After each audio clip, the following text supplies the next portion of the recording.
Anumang sandali po ay inaasahang mag-uumpisa ang proklamasyon ng top 5 hanggang 6 sa senatorial race ng inaalam po natin kung anong kahuling kaganapan mula sa PICC Comelec Command Center.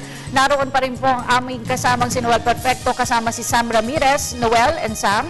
Yeah, good evening, Cathy, Sam. Magandang gabi po. Okay. Cathy, andito na kami sa loob, no? Katatapos lang namin lumabas dahil napakasiksik ng tao. Napakaraming nagdagsahan ng mga tao. Ilan na ba yung dumadating ng mga senators? 4 out of 6 po. Ang una pong dumating ay si Senator Sonny.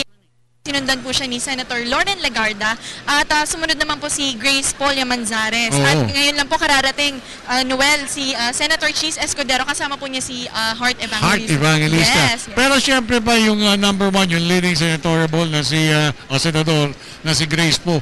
Kasama din ang walang iba kundi ang dating superstar na yes, si at Susan ang kanyang Roses. nanay, okay. Right, okay. So inaasahan natin na makukumpleto na to. We're just waiting for Alan Peter Cayetano para makumpleto na po yung slate na 6 na ipoproklama ngayong gabi. Napakahalaga ng gabi ito. Yes, Sam? opo. Napakahalaga nga po. At kanina natanong natin yung mga senators at sila'y lahat nagpapasalamat kay Pangulong Aquino para sa kanyang effort na sumama po dun sa mga campaign sorties, magpakita dun sa campaign ads ng mga senators na ito. Alam mo, Cathy, ilan sa ating mga nakapanem kanina, siyempre pa, yung nanay ni Grace po, tinanong ko siya, Ma'am, ano masasabi niyo? Pasasalamat. Ang sagot niya sa akin, salamat po. Salamat po.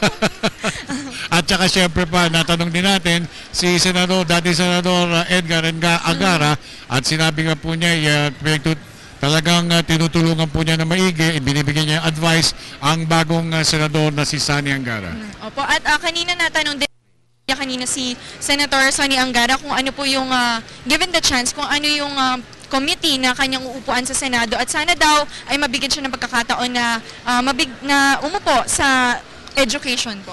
Kung ating titingnan yung screens, Sam, nandyan na, syempre, napakita natin kanina, yung si Heart Evangelista. Yes. Earlier, naipakita natin si Grace Poe, nandun din si Senador Loren Legarda, si Cheese Escudero, nandun. Kita-kita nyo mga kaibigan kung gaano po ka-jam-packed itong kinalalagyan namin na itong sa loob mismo ng National Board of Canvassers area.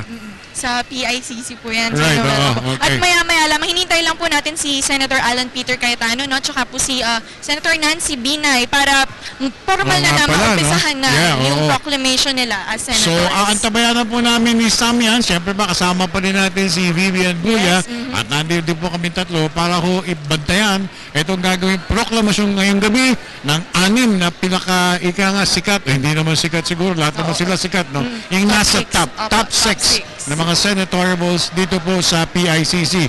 Medyo magandang atmosphere dito, masaya at punong-puno ng nagkikislap ng mga ilaw mula sa mga camera. Maraming salamat at yan, antabayanan nga natin yan at mamaya muli kami siguro magbabalik para sa yung proper na proclamation. Okay, so back muna to studios. Maraming salamat kasamang Noel Perfecto at Sam Ramirez. Maraming salamat po sa inyo.